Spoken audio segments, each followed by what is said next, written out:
মাত্র 10 মিনিটে পারফেক্ট বেগুন ভর্তা বানানোর সিক্রেট দেখেন। এই বেগুন ভর্তা খাইলে ভাত আপনার 2 প্লেট লাগবেই লাগবে।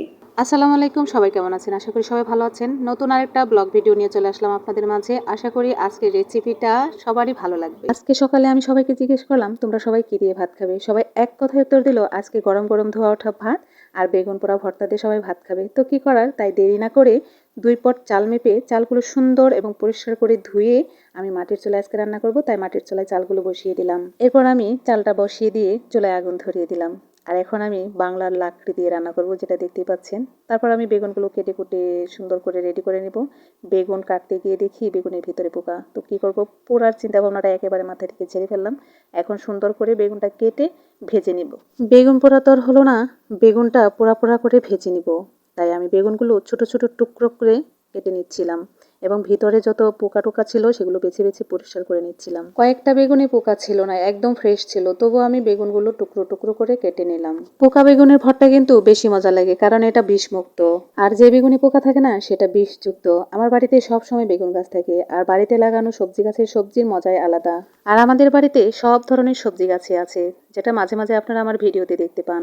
বাড়িতে সবজি গাছ থাকার কারণে আমরা বাজার থেকে সবজি কিনি না বললেই চলে, শুধু রান্না করার মশলা আর তেল লবণটাই কেনা হয়। আচ্ছা যাই হোক, এখন আমি সবগুলো বেগুন পরিষ্কার করে সুন্দর করে ছোট ছোট টুকরো করে বেছে বেছে কেটে নিচ্ছিলাম। আর একটা কথা বলি, আপনাদের বাড়িতে কি কি সবজি গাছ লাগিয়েছেন, কারা কারা আমার ভিডিওটি দেখতে পাচ্ছেন, কার কার বাড়িতে কি কি সবজি গাছ আছে, কমেন্টে বলে যাবেন।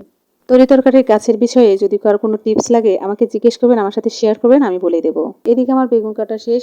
দুপুরে এবং রাতের জন্য যে আমি তরকারিটা রান্না করব সেটার জন্য আমি সবজি কেটে নিচ্ছিলাম। এখানে ছিল ধন্দল, আলু এবং পুঁই শাক। এদিকে আমার ভাত হয়ে গেছে, এখন আমি ভাতে মার গালবো।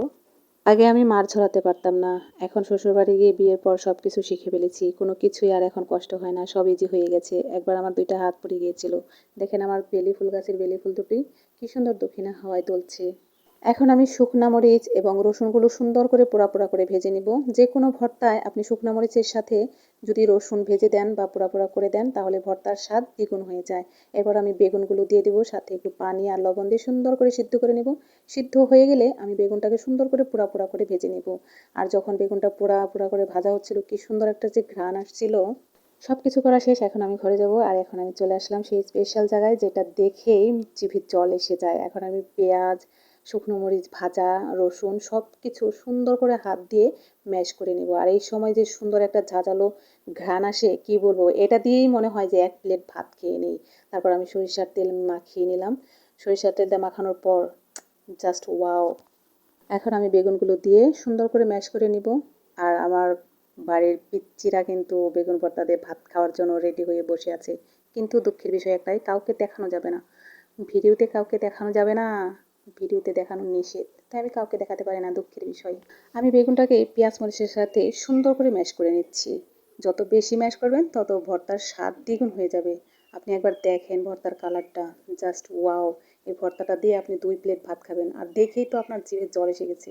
অবশ্যই একদমই না করবেন না, কমেন্টে জানাবেন। এরপর আমি সবার জন্য ভাত বাড়লাম, সবাই একসাথে খাবো।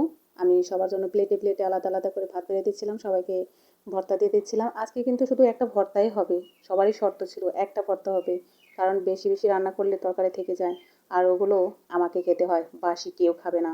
তো আমি কি করব, তো আমারও সুবিধা হয়ে গেল, একটা রেসিপি করব, সব শেষ। আমিও সবার সাথে সাথে টপাটপ করে খেয়ে নিলাম। তো ভিডিওটি কেমন লাগলো সবাই জানাবেন, আর আপনার বাড়িতে আজকে কী রেসিপি ছিল কমেন্টে জানাবেন।